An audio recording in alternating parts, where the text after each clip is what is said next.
Hi guys, yasas que kalosir tatet to another episode of Dimitra's Dishes. Today, I'm going to teach you how to put together a whole meal. You could serve this to dinner guests because it is definitely special enough to serve at a special event, or you can make it for the family for Sunday lunch or dinner. I'm going to teach you how to make baked lamb with harissa. We're also going to serve some roasted asparagus with that, with some lemony rice pilaf. The whole thing is going to come together at the same time. It's easy to make. The lamb dish is basically everything in one pan. The oven does the work and you just forget about it, and then everything else is easy peasy. Let's get started. So I have some lamb that's just been cut up into small pieces. You can use any cut of lamb that you want because this is going to bake low and slow in the oven. It's time to make the marinade for it. So I have some harissa over here. This is harissa sauce. You can use store-bought or homemade. I do have a recipe for it, and I'll link it up in the card section up above. I have a can of diced tomatoes. These are unseasoned because we're going to add our own seasoning.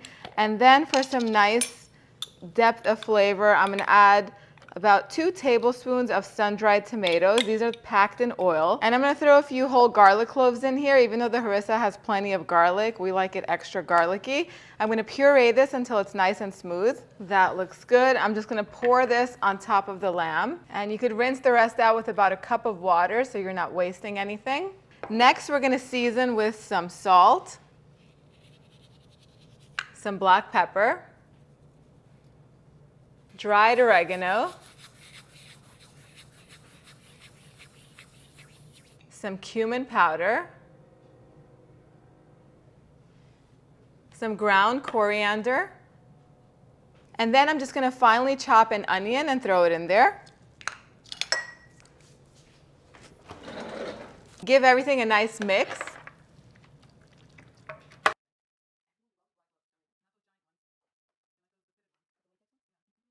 Then go ahead and cover it with a sheet of parchment and some aluminum foil.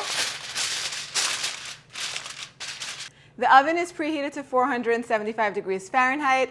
This is going to go in and bake in the center rack for 30 minutes at that temperature. Then I'm going to reduce the temperature to 400 degrees Fahrenheit, and I'm going to let it cook for about an hour, hour and a half, or until the lamb is nice and tender. I'll show you what it looks like as soon as it's done. So to get the asparagus ready, you basically snap off the ends, and you could save these for stocks and things like that, and put them on the baking tray. So I'm just gonna drizzle some olive oil on top. And season simply with some salt and some black pepper. That's enough. And just give it a nice toss.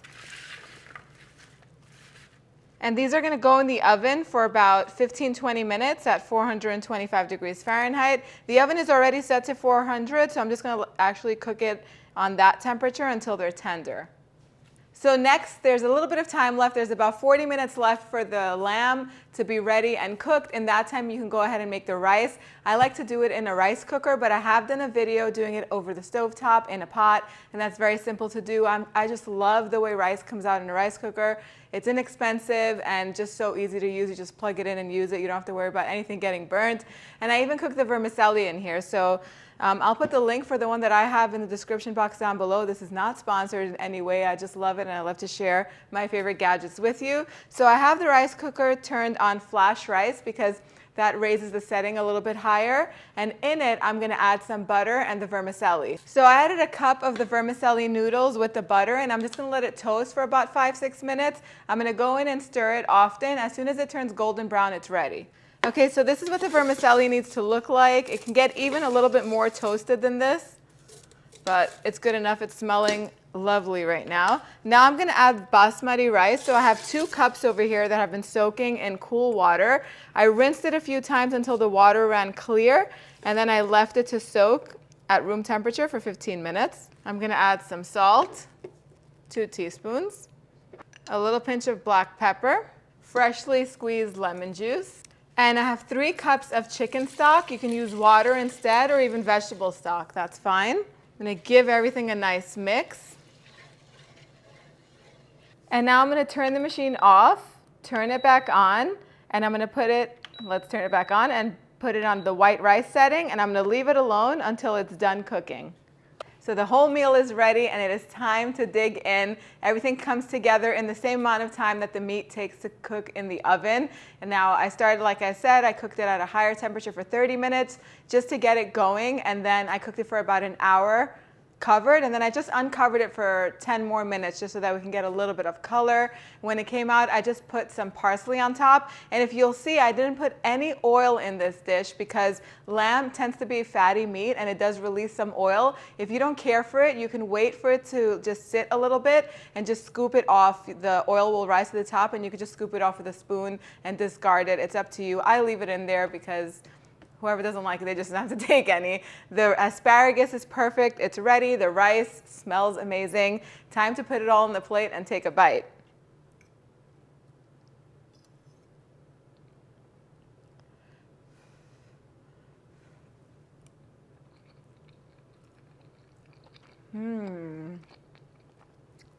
I love lamb.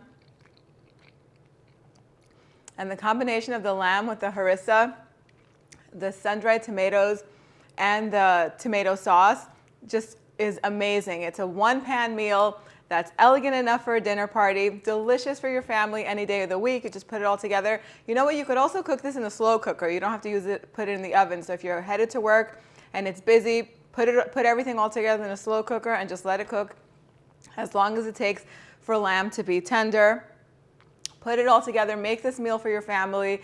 I'll put all of the recommendations if you want to serve this for a dinner party and you need some more appetizers to go alongside this, like tzatziki, maybe some cheese pie or zucchini pie. So much you could do with this menu. I hope you guys give it a try. If you want to learn how to make sides that go alongside this, click right over here and I'll see you right over there. Yes, S.